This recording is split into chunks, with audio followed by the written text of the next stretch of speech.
What is up, guys? I am back with one final update, at least for now, on the role and the part that Michael Keaton's Batman is going to play in the Flash movie that we just found out about yesterday. So this update is really interesting, but it's also really confusing at the same time, and it's kind of hard to make sense, but, I'll try my best. But, well, basically, you know who Nick Fury is. If you've seen the Marvel movies, then obviously you do, but if you for some reason haven't, basically his role in those movies is that he pops up every once in a while, and he's kind of just like a mentor figure. Like, he was the one that founded the Avengers, he's the one that brought them together and everything. So then he just pops in every once in a while, checking in on people, helping people out and stuff like that. And basically this new report is telling us that Michael Keaton's Batman is going to have a very similar role to Nick Fury in the MCU. So one of the specific examples is that if this whole deal goes through with him, because they are still in talks and it's still in early negotiations, but if the deal goes through, then he could become a mentor for Batgirl when the Batgirl movie happens, which apparently is still happening. I completely forgot that movie was happening. I honestly didn't think it was, because DC announces a whole bunch of movies they're doing, but then half of them don't happen.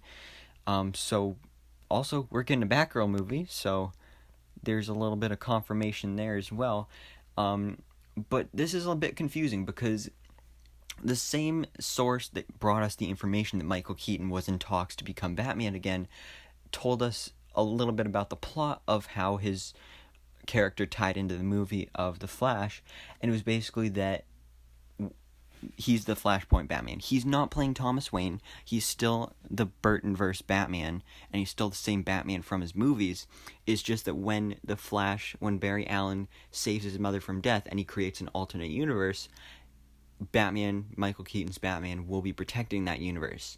So you'd have to think that everything would kind of get reset in the end, unless it doesn't, and then the rest of the DCEU now permanently takes place in the Burtonverse.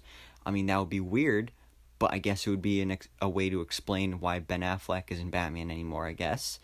But I don't know how you would explain, like, how Wonder Woman and Aquaman and stuff like that are there, because they were never in those movies. But he would basically have a Nick Fury role, and he not only would be a mentor to Batgirl, but other heroes as well. So maybe someone like Shazam, who is a newer superhero and is actually just a kid, so of course he would need some mentoring.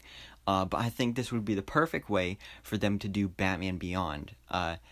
Michael Keaton would just be the perfect Bruce Wayne to take on the mantle or the role of mentoring Terry McGinnis to become Batman Beyond. And there's so many fans of this character of Batman Beyond, and so many people want to see him on the big screen, in the movies, in the DCEU, and that's how you could do this. That's how you can explain how Ben Affleck is no longer Batman, so then you still have a Bruce Wayne in this universe, but it's Michael Keaton, and he's just not Batman anymore, and he would just be a mentor figure and just popping up every once in a while. And then our new Batman, our new official Batman of the DCEU, would be Terry McGinnis, Batman Beyond. And just a quick side note here, Robert Pattinson's Batman, that is officially not connected to the DCEU at all. It will never cross over with the DCEU unless it's like a multiverse thing, but that is a standalone franchise similar to how the Joker was done. So that franchise will not be affected at all by doing this Batman Beyond thing, if that is what they're going for.